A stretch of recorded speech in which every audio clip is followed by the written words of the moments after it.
Alors j'espère que vous allez tous très très bien, hein. J'espère que vous allez très bien. Ici c'est une chaleur absolument incroyable, comme la fois passée, on a au fond comme des bougies, là c'est inimaginable.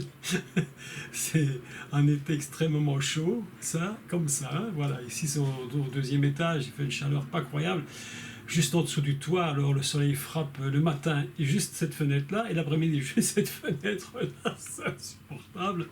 Mais enfin, on est ensemble, et je suis content de vous voir, et j'espère qu'on va tous très bien. C'est magnifique d'être ensemble, et puis on est un peu comme en famille, de toute façon. Ces cours-ci, c'est des cours en famille, c'est des cours tout simples. C'est pas, il n'y a rien de... Chez vous, chez Claudine, il fait 16 degrés, hein. Ah ben dis donc. Alors vous êtes plus à l'aise que chez nous, hein. Ici c'est plus de 30, je pense. Au soleil c'est 35 au moins, c'est le minimum, hein. Ah là là. Enfin voilà, on est tous à la maison comme en famille, et puis c'est super, c'est super. J'aime beaucoup être avec vous parce que vraiment vous êtes des gens formidables, vous êtes tellement passionnés par la Bible, et puis vous êtes tellement passionnants que lorsqu'on est ensemble, on partage la parole, et puis c'est fantastique, vraiment fantastique.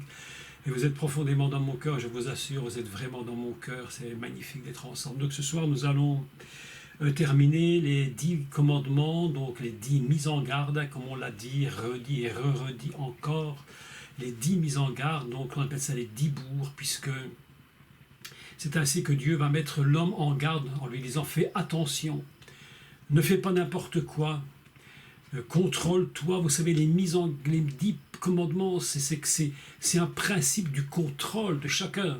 C'est contrôle-toi, ne fais pas n'importe quoi, ne dépasse pas la limite.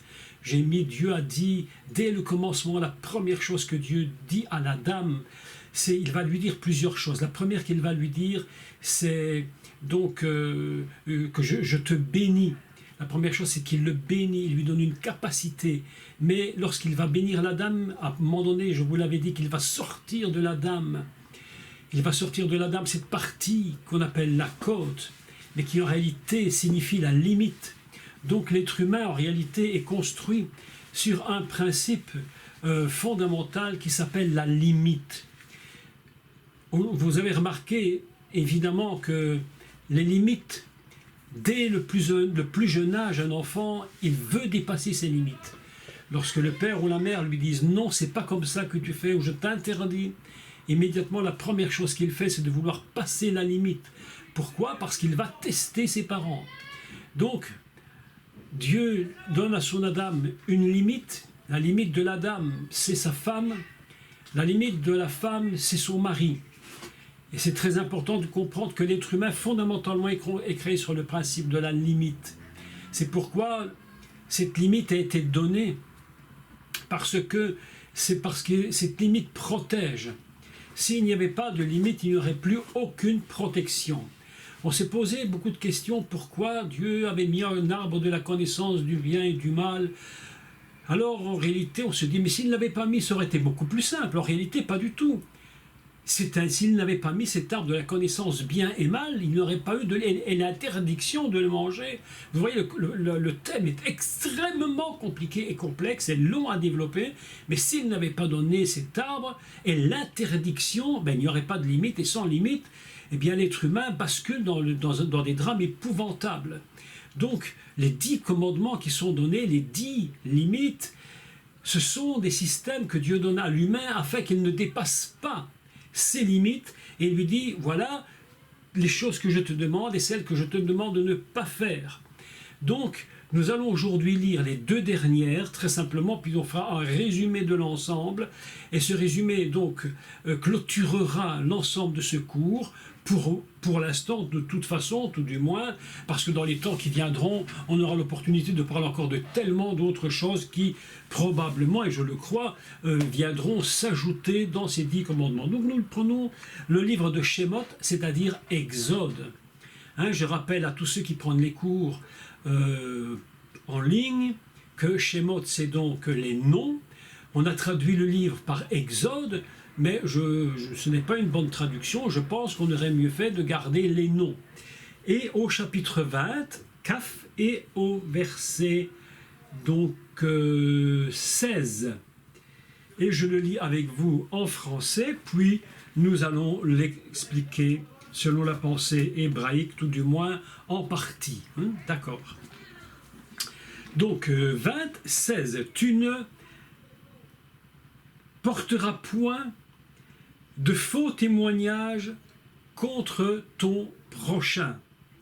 Verset 17, tu ne convoiteras point la maison de ton prochain. Tu ne convoiteras point la femme de ton prochain, ni son serviteur et sa servante, et son bœuf et son âne, et aucune chose qui appartienne à ton prochain. Alors voilà ce qui est déjà très important. Mais déjà, pour commencer, une chose surprenante, c'est qu'il dit « Tu ne convoiteras point la femme de ton prochain ». Mais évidemment que ce texte dit exactement l'inverse pour la femme. « Tu ne convoiteras point le mari de ton prochain ». Et évidemment, on a l'impression que Dieu ne s'adresse qu'ici aux hommes. En réalité, il s'adresse à la fonction homme et évidemment à la fonction épouse. Donc, mais commençons donc, tu ne porteras point de faux témoignages contre ton prochain. Alors, ici, nous avons donc un texte où il va dire l'otahané. L'otahané, donc, tu ne mentiras pas. Tu ne mentiras pas. On peut le traduire aussi par tu ne trahiras pas. Tu ne vas pas lui mentir. Tu ne vas pas le trahir. Tu vas garder la parole exacte que tu as dit, tu ne feras pas un double langage, tu n'iras pas dire une chose alors qu'en réalité tu sais qu'elle n'est pas vraie. Et vous savez, le mensonge est quelque chose de très très très compliqué, très particulier, parce que à force de mentir, eh bien, les gens finissent par croire que le mensonge est devenu la vérité. Vous avez remarqué cela? Lorsque vous entendez des informations, et c'est tellement frappant par rapport à Israël que si vous écoutez les journalistes sur la télévision, à force de vous raconter toujours et toujours les mêmes choses contre Israël, aujourd'hui le monde se lève contre Israël comme si c'était des vérités absolues et indiscutables, alors qu'en fait on sait on sait pertinemment bien que dans tout cela, il y a 99% de tout et de n'importe quoi, d'exagération, de mensonges. Mais c'est tellement rentré dans l'habitude d'entendre ces choses qu'aujourd'hui, ces mensonges deviennent des vérités. Et les vérités deviennent des mensonges. Et voilà ce qui se produit lorsqu'on passe la limite. Lorsque Dieu dit « tu ne mangeras pas de l'arbre bien et mal » parce qu'à un moment donné tu le manges mais tu ne sais plus ce qui est vrai et ce qui est faux. Tu ne connais plus rien, tu es dans un brouillard total. Ça s'appelle « tu ne mentiras pas » à ton prochain. Ton prochain, vous savez, ça peut être celui qui est juste à côté de nous, mais aujourd'hui, le prochain, il s'approche de plus en plus parce que même le journaliste qui est à la télévision ou à la radio ou dans les journaux, ils viennent chez vous par l'image, ils sont tellement proches de vous que si vous les voyez demain à votre table en train de manger, vous n'en seriez même pas surpris. Ils sont devenus littéralement votre prochain. Et ça va tellement loin que lorsque les gens, si par hasard ils les rencontrent, ils vont à la limite les tutoyer, leur frapper sur l'épaule et les appeler par leur prénom, tellement le prochain est devenu celui que nous voyons chaque jour, celui que nous contactons chaque jour, celui qui nous regarde, celui que nous regardons. Et il dit, tu ne le trahiras pas, tu n'iras pas contre lui, et tu ne lui mentiras pas, tu ne feras pas un témoignage de mensonge. Il est écrit dans ce texte un passage intéressant, il dit que donc, tu ne répondras pas à ton prochain un témoignage de mensonge. Donc, littéralement, hed shaker. Shaker, c'est un mot fort intéressant parce que shaker, ça a un sens évidemment de mensonge, mais également un sens de maquiller.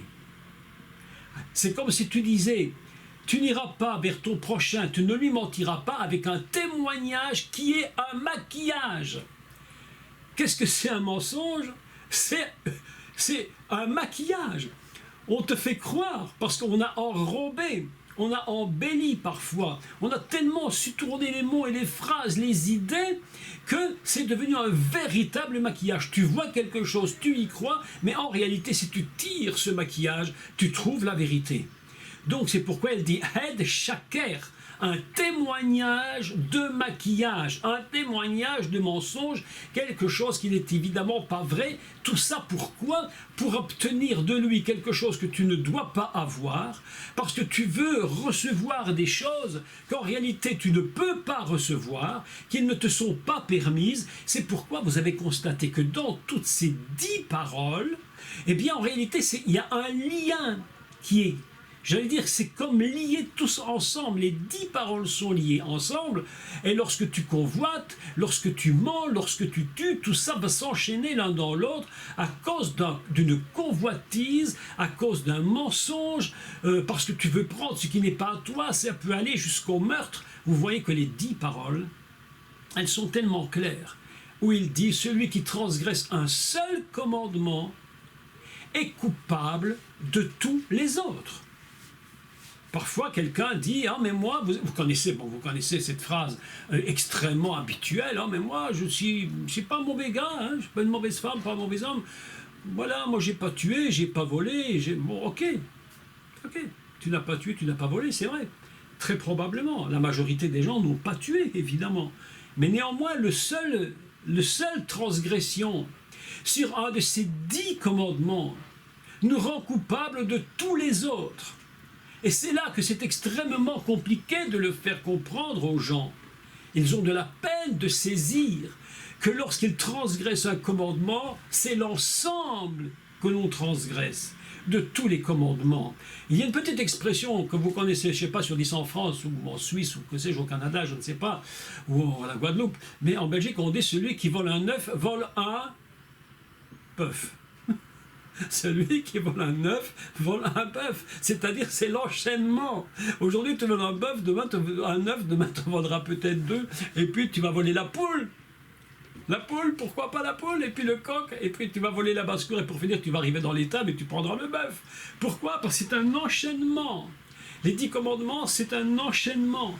Il suffit que tu fasses une chose, et cette chose te rend coupable de toutes les autres. Et c'est pourquoi, vous savez, c'est tellement compliqué de dire cela aux gens.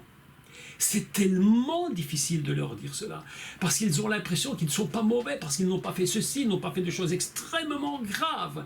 Mais ce qu'ils ne comprennent pas, c'est le raisonnement de Dieu. Il ne faut pas confondre le raisonnement d'un homme, d'un humain, et le raisonnement du divin. Et c'est pourquoi les 10 paroles commencent en parlant du céleste, parce que lorsque nous touchons dans le terrestre, c'est instantanément le céleste qui est touché. Le terrestre touche le céleste. Il y a comme des cheminées qui sont dressées au-dessus de nous. Et les gens ne se rendent pas compte que ce qui se passe sur Terre est immédiatement répercuté là-haut. Que nous soyons croyants ou non, il y a une répercussion céleste. Vous imaginez ce qui s'est produit lors de la première désobéissance, qui pourtant paraissait si peu importante. Qu'est-ce que c'est que manger un fruit? Mais qu'est-ce que c'est? Est-ce que c'est si grave que ça? En réalité, humainement, mais pas du tout. Mais divinement, mais c'est une bombe atomique d'une ampleur que jamais on n'a pu imaginer. Et c'est pourquoi le monde s'est écroulé sur une seule erreur. Vous imaginez ce que ça représente. Donc vous allez évangéliser et vous dites ça aux gens. Et vous leur dites, oui, mais vous n'avez pas tué, mais vous avez au moins menti une fois. La personne vous dit, ben oui, probablement j'ai menti au moins une fois dans ma vie. Mais si vous lui dites, mais alors tu es coupable de tous les autres, mais mes amis, mais c'est la guerre. C'est la guerre. Ils ne peuvent pas accepter une chose pareille. C'est trop grave. Pour eux, ils disent, mais comment on peut dire des choses pareilles? Parce qu'ils n'ont pas compris l'unité divine. Nous, de ce que nous parlons ce soir, c'est quoi? Nous parlons d'unité divine. C'est de cela que nous parlons. Je suis l'Éternel, ton Dieu, et il n'y en a pas d'autre que moi. C'est cela qu'il commence de dire. Il n'y en a pas d'autre que moi. À chaque fois que tu vas transgresser un commandement, mais c'est ce Dieu un que tu touches. Le monde, c'est ce Dieu qu'il touche immédiatement. Et lorsque nous mentons à quelqu'un, il faut que les gens comprennent ce que je vais dire, parce que c'est pas simple dans le raisonnement humain, c'est pas simple. Lorsque quelqu'un ment à son prochain, lorsqu'il va lui maquiller quelque chose pour l'attirer à lui, ou lui faire faire quelque chose, ou raconter des choses pas vraies, immédiatement, ce qu'ils ne comprennent pas, c'est que c'est Dieu qu'ils ont touché. Le premier mensonge, le premier touché par le mensonge, le premier touché par le péché, c'est Dieu lui-même, mes amis, c'est lui. C'est pas nous, c'est lui, le tout premier. Nous sommes après, et celui que nous avons, sur qui nous avons menti ou à qui nous avons menti, il vient en troisième position. C'est là que les gens doivent comprendre.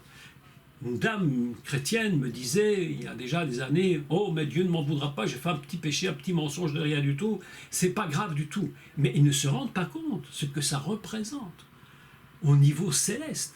C'est toucher le cœur du Père. Et lorsqu'on touche le cœur du Père avec ne fût-ce qu'un petit mensonge, et on sait qu'on ne devait pas le faire, mais les gens ont tellement facile de mentir pour des choses, mais j'allais dire pour des banalités pour lesquelles on pourrait dire simplement la vérité. Mais non, on ne va même plus la dire, cette vérité, alors qu'elle est tellement simple à dire. Encore si c'était des choses dramatiques qu'on veut absolument cacher, mais parfois pour des détails, on va faire un petit mensonge, 3 fois rien, et on a l'impression que c'est passé comme une lettre à la poste. Mais mes amis, dans le ciel, il y a une résonance. J'aimerais aujourd'hui vous expliquer que ça rentre profondément en vous. Il y a une résonance dans le ciel, mais quelque chose d'absolument incroyable qui se passe. Il y a comme un écho qui monte au ciel et qui revient sur terre. Et le premier, c'est Dieu, puis nous. Celui qui est touché sur terre en premier par sa faute, par son erreur, ce n'est pas celui à qui nous l'avons dit, c'est celui qui le dit. Parce que lui-même, il se met dans une position hors Dieu. Vous savez, on est en plein dans le mondial de football, hein, vous savez, hein, on est en plein dans le mondial. Demain, c'est l'équipe de France, n'oubliez pas. Et le soir, c'est la Belgique. Attention, on est prêt. Mais dans cette équipe de France, j'écoutais le sport. Bon, j'écoute jamais le football, mais quand c'est le mondial, parfois c'est la Belgique quand même, je regarde. Et puis, il y a ce qu'on appelle un hors-jeu.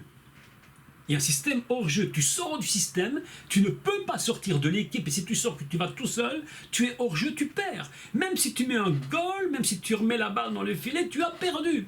Eh bien, il y a beaucoup de croyants qui se mettent hors-jeu. Ils sont hors du système, complètement hors du système. Pourquoi?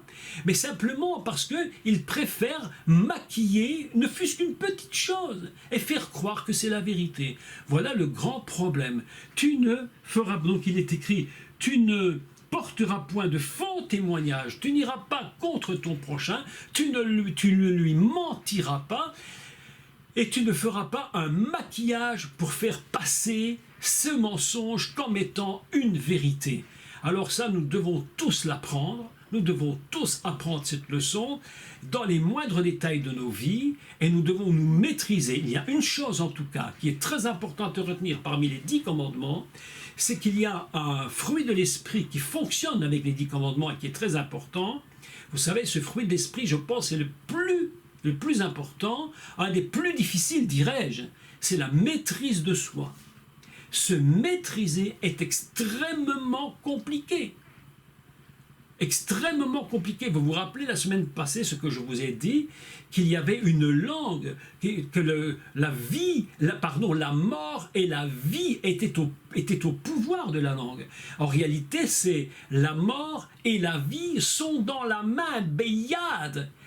Beyad Lachon, Beyad, c'est dans la main de la langue. Et la langue, vous savez, c'est un petit membre qu'on ne contrôle quasiment pas. C'est d'une difficulté extrême à contrôler. L'apôtre Jacques l'avait compris. C'est pourquoi nous avons besoin, mais nous avons vraiment besoin d'apprendre une chose, et qui est un fruit de l'esprit. Écoutez, c'est extraordinaire ce que je dis. Parce que l'expression que Paul va utiliser, je crois, qu'il a été la puiser, il a été la chercher, où? Dans un exemple de Torah. Il dit que le fruit de l'esprit, le fruit et Dieu avait dit à la dame, tu ne mangeras pas de ce fruit-là. Il y a un fruit interdit et un fruit permis. Et il dit que le fruit de l'esprit, c'est la maîtrise de soi. Et vous avez remarqué que celui qui mange de ce fruit, là, il contrôle son corps, il contrôle sa vie, il contrôle sa langue. C'est ça les 10 commandements, la capacité de maîtriser. Qu'est-ce qu'un petit mensonge? Qu'est-ce qu'un petit témoignage? Qu'est-ce que c'est qu'un petit maquillage? C'est quoi? C'est un manque de contrôle de soi. Apprendre à se contrôler. Vous savez, c'est dans les détails, mes amis, c'est dans les détails. Et celui qui fait un petit mensonge, demain on fera 2, demain 3, puis ce sera plus gros, plus gros. Et j'ai remarqué une chose, et nous l'avons tous remarqué, et j'en suis certain, c'est que le menteur, à la fin, on finit même par ne plus jamais le croire. Même quand il dit la vérité, on dit encore c'est un menteur. C'est un esprit méchant de toujours mentir. Apprendre à se contrôler. Le commandement numéro 9, l'otahane. L'otahane, tu ne mentiras pas contre ton prochain, tu ne maquilleras pas une vérité pour faire croire à quelque chose qui n'est pas vrai. Ça, c'est quelque chose de très, très important. Et Dieu nous dit, apprenez à vous maîtriser, apprenez à vous contrôler. Donc, il dit un témoignage, hed shaker, hed, c'est un témoignage. Ça s'écrit ein dalet. Hed, témoignage. Ça veut dire se parer de quelque chose. Témoigner, se parer, orner. Je vais vous donner les définitions de cette racine hébraïque. Se parer, orner, franchir, passer, se retirer, ôter, enlever. Ce petit mot head signifie tout ça en même temps. Se parer, orner quelque chose alors qu'on sait que ce n'est pas vrai. Franchir la limite alors qu'on sait que ce n'est pas bon. Et puis se retirer. Vous savez, le menteur, vous savez, lorsqu'il est pris sur le vif, qu'est-ce qu'il fait? Il se retire. Il dit, c'est pas moi j'ai jamais rien dit. Mais non, c'est pas moi. Mais non. Et un témoignage, hed shaker, un témoignage qui se part, qui trompe. Tu sais que ce n'est pas la vérité. Tu sais que ce n'est pas la vérité. Mais quand même, tu vas maquiller pour faire croire que c'est vrai, pour obtenir des faveurs, obtenir quelque chose que tu ne peux pas avoir. Et ça nous enchaîne immédiatement dans le point suivant, qui est, et je le relis, tu ne convoiteras point. Lotarmot, tu ne convoiteras point. Lotarmot, c'est... Qu'est-ce que c'est convoiter? Il y a deux façons de convoiter. Ici, Dieu nous parle de quelque chose de précis. Tu ne convoiteras point la maison de ton prochain, ni la femme de ton prochain, et son serviteur, et sa servante, et son bœuf, et son âne, et aucune chose qui appartienne à ton prochain. Convoiter, ça veut dire quoi? Convoiter, c'est prendre avec les yeux. C'est prendre d'abord avec les yeux. Il y a deux façons de convoiter. Une première façon, tu vas dans les rues, tu te promènes, tu passes devant les magasins et tu vois à la vitrine une très belle chose qui te plaît, tu la regardes et tes yeux sont attirés par cette chose, la publicité est bien faite, le magasin est superbe et tu convoites peut-être, je sais pas, cette robe, ce costume, ce sac, cette paire de chaussures, mais tu ne fais rien de mal. Pourquoi? Parce que tu convoites quelque chose qui n'appartient à personne, sinon à toi si tu l'achètes. Ils sont mis là pour être vendus. Donc cette convoitise-là, elle peut être logique dans la mesure où je le vois, j'en ai besoin, ça me plaît, je vais l'acheter. Mais ici, il parle d'une convoitise, de quelque chose qui ne t'appartient pas. Tu ne convoiteras point la maison de ton prochain. Mais la maison, ça a un sens très large. La maison, c'est tout ce que représente une famille. C'est pas seulement un bâtiment. Tu ne convoiteras point la maison avec tout ce qui est dans cette maison. L'épouse, entre autres. Et puis il va le dire, et son serviteur, et même les biens, et les enfants qui sont nés dans cette maison. L'argent qui est dans cette maison, les biens matériels. C'est pourquoi il commence en parlant « Tu ne convoiteras point la maison de ton prochain ». Ce sont ses affaires, elles ne t'appartiennent pas. N'aie même pas l'idée de prendre ce qui n'est pas à toi. Quel est le premier péché de Lucifer? C'est la convoitise. Il dit, je serai comme Dieu, je mets le vrai au-dessus du très haut, je vais prendre sa place, je convoite sa position de Dieu, parce que moi, il se dit, j'ai sûrement un statut aussi important que lui. Et comme j'ai besoin d'être reconnu comme lui, il se dit en lui-même, il se dit à l'instant, je vais monter au-dessus du trône. Et la Bible nous enseigne une chose absolument extraordinaire. Vous savez ce qu'elle nous dit? Elle nous dit qu'au moment, à l'instant même où il a pensé, à ce moment même, il était terminé pour lui et il s'était fini. J'allais dire, la sentence divine était déjà tombée. Il ne suffit pas seulement d'avoir fait le fait qu'il ait seulement pensé, je mets le vrai, je convoite cette place, je voudrais tellement être au-dessus du très haut. Mais pour qui il se prend alors que moi je pourrais être au-dessus de lui? À l'instant, c'est fini. La convoitise, quelque chose qui n'appartient pas. Faisons attention, ne convoitons rien que Dieu ne nous ait permis d'obtenir, parce que ces choses peuvent être à nous. Et ici, Dieu parle à Moïse et il va très loin en lui disant, tu ne convoiteras point donc la maison de ton prochain, et puis la femme de ton prochain. Vous imaginez convoiter le conjoint de quelqu'un. Aujourd'hui, ce péché, mais c'est absolument invraisemblable dans le monde, absolument invraisemblable. Et je me rappelle de l'évangéliste Billy Graham disait que ce péché-là, il disait, mais tout le monde dans la vie, au moins fût-ce qu'en penser une fraction de seconde, l'a commis. C'est pourquoi nous avons besoin de vraiment comprendre ce qui se produit lorsque cette convoitise se met en place dans notre tête. Mais vous imaginez, mes amis, vous imaginez, lorsque quelqu'un convoite l'épouse de son voisin, et là ça va tourner jusque dans l'adultère. C'est pourquoi il est écrit, et nous l'avions vu avant, tu ne te prostitues pas, tu ne tomberas pas dans l'adultère, tu ne voleras pas, tu ne prendras pas. Mes amis, lorsqu'on touche à ces notions, écoutez, je vous dis des choses tellement importantes. J'espère que vous les ressentez fortement, mais lorsqu'on touche à la femme de son voisin ou au mari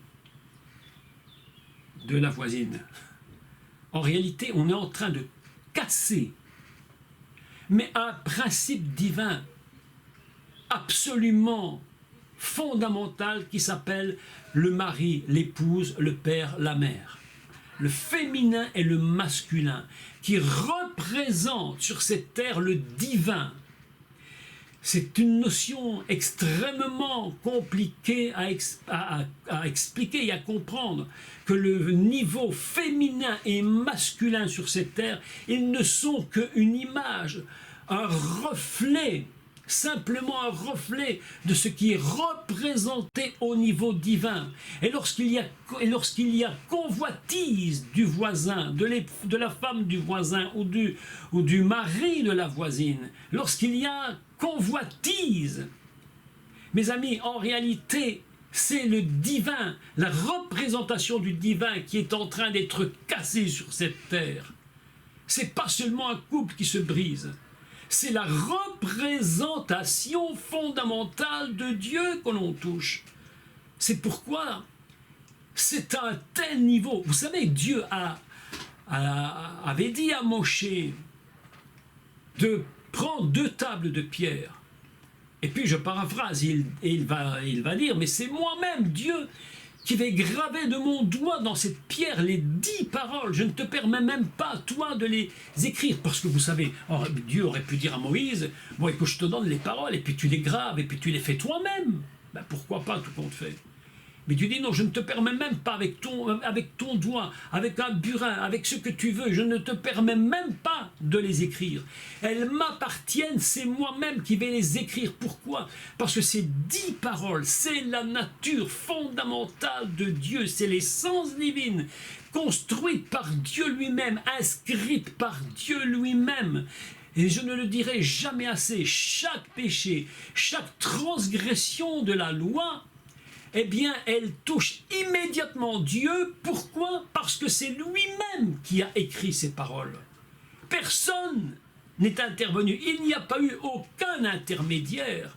Il est passé directement de lui à l'écriture. Quand les gens comprendront combien nous affectons le cœur du Créateur en allant contre ce qu'il dit, quand les gens comprendront cela, probablement qu'ils commenceront à réfléchir, à se dire « Mais qu'est-ce que j'ai fait? Qui suis-je » Vous savez, mes amis, je vais vous dire ceci. On peut essayer de toutes les façons possibles d'amener des gens à la conversion, à se donner à Dieu.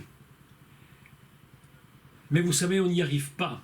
Pourquoi on n'y arrive pas? Parce que l'homme lui-même n'a pas la capacité, sa propre capacité pour amener quelqu'un à Dieu.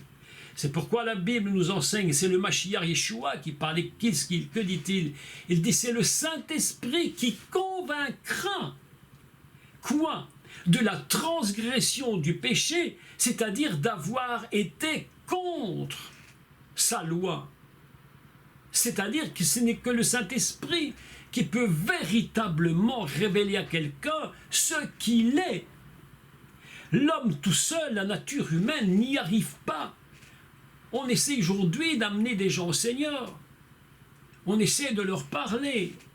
Mais si ce n'est pas le Saint-Esprit qui intervient lui-même, eh bien rien ne se produit. Pourquoi? Parce que les 10 paroles sont tellement profondément divines, définitivement divines, gravées par le doigt de Dieu lui-même, que si ce n'est pas sa propre nature qui nous le fait comprendre, mais jamais nous ne pourrons rentrer dans cette dimension, c'est impossible. Il n'y a aucun évangéliste, aucune âme qui est gagnée à Dieu, si ce n'est par la puissance du Saint-Esprit. Pourquoi? Je répète, parce que les 10 paroles, ce sont 10 paroles qui sont données uniquement par Dieu, et ce n'est que lui, par la puissance de son esprit, qui pourra révéler au pécheur que réellement il est pécheur, et que lorsqu'il transgresse un commandement, en réalité, il transgresse tous les commandements, parce que Dieu n'est absolument pas divisible.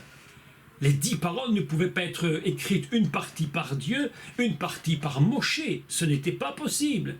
Ce ne pouvait pas être comme Moshe, parce qu'on aurait pu dire, oui, mais c'est des paroles de Moshe, c'est des paroles humaines. Dieu dit, je ne permettrai même pas au plus grand de tous mes prophètes, et la Bible dit de Moshe qu'il n'y en a jamais eu un comme lui, et qu'il n'y en aura plus jamais un comme lui. Mais en fait, Dieu dit, même lui, il n'a pas le droit d'écrire ces 10 paroles. C'est moi seul, Dieu, qui le ferai. Parce que c'est une seule et même unité divine. C'est tellement, tellement important. Lorsqu'on étudie les 10 commandements, et c'est bien de les étudier de mémoire. Lorsque nous étions enfants, ma mère, mon père, surtout ma mère prenait du temps avec nous pour nous faire étudier les 10 commandements. Alors on devait les réciter par cœur. On les récitait, ça ne nous ennuyait pas, hein, c'était un jeu, mais on aimait les réciter. Alors on les connaissait dans l'ordre. Et ma mère, qui elle-même donnait des cours de religion, et elle apprenait ça à ses élèves, il fallait qu'ils l'étudient de mémoire. Mais lorsqu'on a tout étudié de mémoire, c'est très bien, c'est parfait, c'est nécessaire. Mais il faut comprendre que ce n'est pas l'essence même. L'essence même, c'est de savoir que c'est Dieu seul qui a dit « Seulement moi ». Même Moshe, je ne lui permettrai même pas d'écrire ces 10 paroles. Vous imaginez ce qu'elles représentent. C'est pourquoi tout ce que l'on fait par la force de la chair, sans le Saint-Esprit, ne peut jamais satisfaire Dieu. C'est impossible. Nous ne pourrons jamais satisfaire son cœur de père, aussi longtemps que ce sera par la force humaine que nous essayerons. Et Dieu le dit, il donne ses paroles, il donne ses lois, il donne ses mitzvot. Et on essaye, on n'y arrive pas. On essaie d'être meilleur demain, on essaie d'encore d'être meilleur. Mais même si demain tu es un peu meilleur, mais ce n'est pas suffisant, mes amis. C'est jamais suffisant. Ce n'est pas d'être meilleur demain que Dieu veut. Ce n'est pas que vous soyez un peu meilleur. Ce qu'il veut, c'est que vous compreniez comment fonctionne la présence de Dieu dans ces 10 paroles, et que sans sa présence et sans lui, tout ce que nous faisons ne sert à rien. Alors, vous savez, cet enseignement est un enseignement extrêmement important, parce que si nous n'avons pas bien saisi pourquoi Dieu s'est réservé le droit de les écrire, il s'est lui réservé le droit. Si nous n'avons pas compris pourquoi cette chose est ainsi, nous allons constamment continuer d'essayer et encore d'essayer. Le but de Dieu est très simple. Dieu n'accepte que ce qui est de lui et de sa nature propre, ce qui est messianisé, ce qui est du Messie.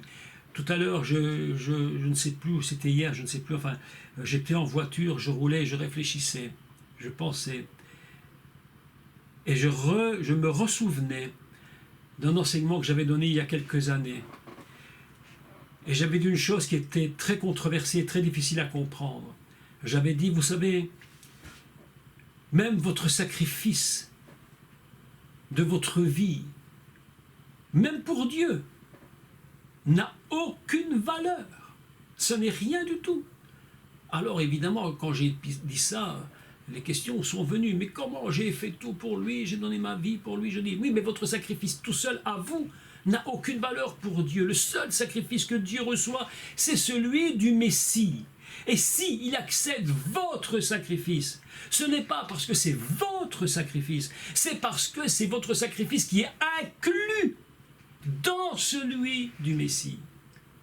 Et pourquoi? Parce que c'est celui dont il est dit de lui qu'il était sans péché. Il a donné sa vie volontairement, lui qui ne devait pas mourir, c'est-à-dire que c'est le seul qui pouvait accepter et être agréable au Père.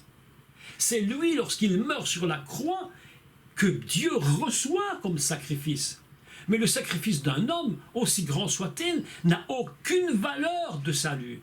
Si ton sacrifice, Dieu le reçoit, eh bien c'est parce que tu es inclus dans le Mashiach. Sinon, ça ne sert à rien. Il en est exactement de même dans ces 10 paroles. Ces 10 paroles ne sont réellement valables que si tu comprends qu'elles ne sont que divines, que personne n'a le droit d'y mettre le doigt, que personne n'a le droit de gérer ces 10 paroles. Quelqu'un me disait l'autre jour, oui, mais si on écoute ce que tu dis, alors ça va poser des problèmes, et les gens vont se poser beaucoup de problèmes. Et alors je parlais de ça à mon épouse, qui me dit, mais de toute façon, même si on n'est pas d'accord, on ne pourra jamais changer les 10 commandements. C'est impossible. C'est impossible.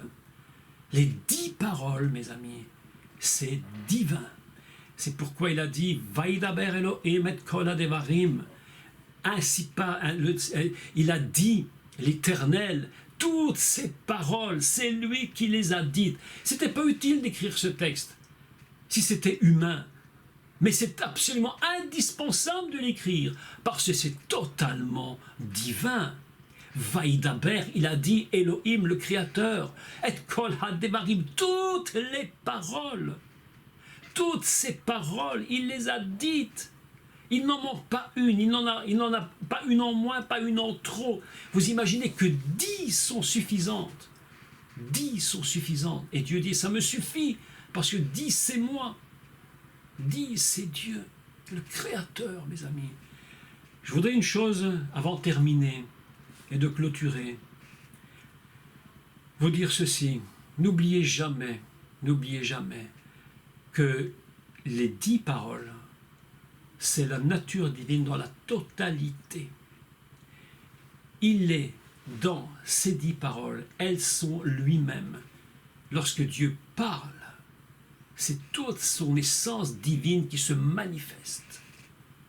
C'est pourquoi lorsque nous utilisons les paroles, nous-mêmes, nous devons être d'une prudence extrême.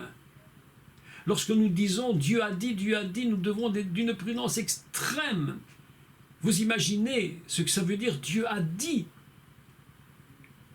Mes amis, même Dieu n'a pas permis à Moshé d'écrire. Alors que lorsque nous parlons, nous devons être d'une prudence. Lorsque nous utilisons la parole divine, nous devons être d'une grande prudence. Lorsque nous allons aller vers les gens pour leur parler, il faut d'une prudence extrême, ne pas dire n'importe quoi. C'est très important ce que je dis. Ces 10 paroles doivent nous traverser l'esprit et nous faire comprendre que ce n'est que lui seul et personne d'autre, qui a le droit de s'abroger ces 10 paroles et de les écrire de son doigt. L'Éternel parla à Moïse. Et le drame va se produire plus tard. Un drame absolument terrifiant va se produire. Moshe ne revient pas. Après 40 jours, le peuple est quand même très inquiet. Et ils se disent, Moshe est parti, voilà déjà 3 semaines, 4 semaines, 5 semaines, 6 semaines. Il ne reviendra pas. Il y a donc tout un récit qui va se mettre en place. Ils vont construire un veau qu'on appelle Egel Masera. Que veut dire Egel Masera? Traduit en français le veau d'or. Egel Masera ne signifie pas le veau d'or. C'est une traduction qu'on a adaptée. Parce que plus tard, il est écrit du veau en métal fondu, et puis plus tard, une 3e fois, le veau en or. Il y a 3 expressions dans la Torah. Mais Egel Masera, c'est pas le veau d'or, c'est le veau masqué. Masera, le veau, Egel Masera, le veau qui est masqué. Il cache quelque chose. C'est comme une sorte de maquillage. On lui a donné une image, mais il cache quelque chose. Si tu enlèves le masque du veau, tu vas comprendre ce qui se cache derrière. Voilà un enseignement très important à donner. Qu'est-ce qui se cache derrière ce veau? Alors, je ne rentre pas dans les détails maintenant, mais rappelez-vous l'histoire. Et Moshe descend et la voix de Dieu lui parle. Il lui dit, Moshe, ton peuple s'est perverti. Ton peuple est tombé. Et Moïse descend avec les 2 tables écrites du doigt de Dieu. Je fais une parenthèse, écoutez ma parenthèse. Est-ce que nous serions capables, et c'est inimaginable ce que je vais dire, mais de faire 40 jours de jeûne, et même 2 fois 40 jours de jeûne, pour obtenir seulement 10 paroles? Vous imaginez 40 jours de jeûne pour 10 paroles? Lorsqu'on jeûne, ne fût-ce qu'une semaine, ce qui n'est déjà pas évident, hein? Pas évident. Mais on s'attend à ce que Dieu nous parle. Ah, Dieu m'a dit, j'ai tout compris, ça, je ne savais pas, il m'a dit, j'ai des visions, des rêves, des songes, je ne sais pas, on s'attend à tout. Ok, c'est bien. Mais 40 jours pour 10 mots qu'il n'a même pas eu le droit d'écrire lui-même. Mais vous imaginez 40 jours pour transporter cet homme dans le niveau céleste à un point que personne à ce jour n'a encore atteint un tel niveau. 40 jours. Moïse descend avec ses 2 tables écrites du doigt de Dieu. Et il voit le peuple qui s'est perverti. Et la Bible, la Torah nous dit une chose terrible. Moshe part dans une colère. Il prend les tables et les brise. Et le texte hébreu nous dit ceci. Traduction en français dit une chose, le texte hébreu est un peu différent, mais tellement précis. On dit un mot, on va utiliser le mot mitarat. Mitarat, c'est-à-dire il a brisé en dessous. Mitarat, c'est par-dessous de la montagne. Il a brisé en dessous de la montagne. C'est incroyable ce texte. Je me suis dit, mais pourquoi il est écrit mitarat en dessous? Mes amis, le mot har en hébreu signifie montagne. Vata'ar, lorsqu'on parle de Ève, Vata'ar, Chava est là, elle était enceinte. On va le dire en français, Ève, elle était enceinte, Chava. Vata'ar, c'est le même mot que Ar, la montagne. Qu'est-ce qu'une femme enceinte? C'est une femme qui est comme une montagne. Et voilà que Moshe est sur la montagne, qu'est-ce qu'il fait? Il est en train de recevoir cette parole qui va construire, qui sera la base fondamentale de tout Israël, de toute l'humanité qui va suivre, à laquelle Israël devra communiquer ces paroles. Et le drame se produit. Il prend les tables, et la Bible dit qu'il les a brisées, qu'il les a mitarat, c'est-à-dire en dessous. Qu'est-ce qui s'est produit? Eh bien, mes amis, très simplement, c'est comme s'il y avait eu avortement. C'est comme si le peuple avait été avorté. 40 jours pour recevoir de Dieu 10 paroles de sa propre main, de son propre doigt, pour construire un peuple, pour démarrer une nation, lui donner les règles fondamentales. Et tout à coup, voilà que quelque chose se produit. Et sous la montagne sont brisées les tables. Et Dieu appelle Moshe, lui dit, Moshe, écoute, refais-toi 2 tables et remonte sur la montagne, remonte. Et Moshe va remonter encore 40 jours de jeûne pour de nouveau recevoir. Écoutez, c'est grave, ce que je dis est absolument impensable. Mais Moshe, mes amis, Moshe, il connaissait les 10 paroles. Pourquoi fallait-il retourner? Est-ce qu'il ne les savait pas? Est-ce qu'il ne pouvait pas les donner? Mes amis, ce que Dieu a brisé, il faut qu'il le reconstruise lui-même. Les 10 paroles ne sont pas l'œuvre d'un homme. Les 10 paroles, retenez ceci, mais définitivement dans vos pensées, dans votre tête, les 10 paroles, Dieu s'est réservé le droit à lui seul de les écrire de son propre doigt. Aucun homme ne peut aller contre une de ces paroles. Et la moindre transgression est en train de toucher le cœur du Père. Voilà le récit d'Israël. Nous parlons aujourd'hui d'Israël. Nous parlons de cette construction, de ce peuple, de cette nation bientôt qui va naître, qui va apparaître, de son pays, de la terre de Canaan. Jusqu'au moment où quelque chose va se produire absolument fabuleux, c'est où l'Esprit de Dieu va prendre le relais. Il va révéler à l'homme, à l'humain, à la race adamique. J'aime beaucoup parler de la race adamique parce qu'il y a quelque chose dans ce mot si fort, tellement fort, où il va révéler à cette race adamique, c'est moi Dieu. Tu as besoin de te repentir. Et c'est par l'Esprit de Dieu que l'humain pourra comprendre, que l'Adam pourra comprendre, que ces 10 paroles, en fait, il ne peut pas les remettre en question. C'est impossible. C'est une œuvre divine parfaite. Et lorsqu'il a reçu la révélation par l'Esprit de Dieu, qu'il est pécheur et qu'il a besoin de salut, alors quelque chose se produit. Dieu va venir de nouveau avec l'Esprit et son doigt va venir et il va venir imprimer dans le cœur de l'homme la véritable nature divine. Il va dire, il a pris des cœurs de pierre et il en a fait des cœurs de chair. C'est-à-dire, ce n'est plus quelque chose qui est neutre, c'est quelque chose qui est vivant. Ce n'est pas des pierres, maintenant ce sont des cœurs. C'est ça le secret du Messie. C'est ça le secret du Messie. C'est pourquoi c'est de sa propre bouche que Yeshua Mashiach va dire « Il vous convaincra de péché ». Vous avez remarqué que ces paroles ont été dites pour la première fois par lui.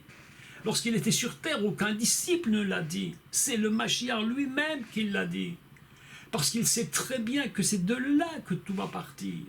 Il se réserve, vous savez, je vais vous dire quelque chose si important. Le Père, le Fils, se réserve des choses. Il se les réserve à eux, personne n'a le droit d'y toucher. Personne n'a le droit de toucher aux 10 paroles, ça n'existe pas. Personne n'a le droit de toucher à l'Esprit, ça n'existe pas. Il se les réserve à eux. Et nous ne sommes que dans les mains de Dieu, que des simples instruments. Aujourd'hui, ce que je dis n'est rien du tout, si ce n'est que moi qui parle. Mais si c'est Dieu qui vous entraîne à comprendre ce que je dis, et qu'à travers ma bouche, il y a une essence divine qui peut passer à travers cet écran, alors évidemment, tout est différent. Mais de toute façon, ce n'est pas la trompette qui est important, mais c'est celui qui souffle dans la trompette. Vous savez, vous pouvez prendre la meilleure trompette du monde, le meilleur trombone ou le meilleur violon. Il ne sert strictement à rien. Aucun instrument de musique ne sert à rien du tout. Hier, j'étais à Paris, dans le 8e. Je suis passé dans un quartier. Et dans ce quartier, il y avait là beaucoup de magasins de musique. Et je regardais à travers la vitrine de l'un, de l'autre, parce que j'aime ça. Moi-même, mon métier était musicien, donc je regarde. Je voyais des saxophones, des violons, je voyais toutes sortes d'instruments magnifiques. Mais ils ne servent à rien. À rien. L'instrument n'est utile que si quelqu'un l'utilise.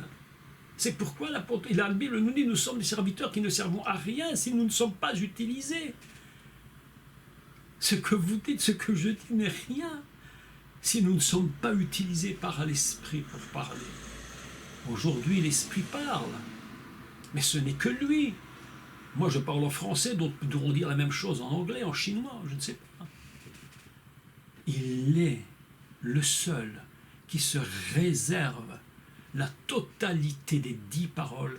Et il dit « Anoré Adonai Elohecha » « Je suis l'Éternel, ton Dieu, c'est moi qui t'ai fait sortir.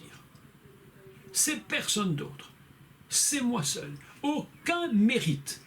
C'est moi qui ai fait ces choses. »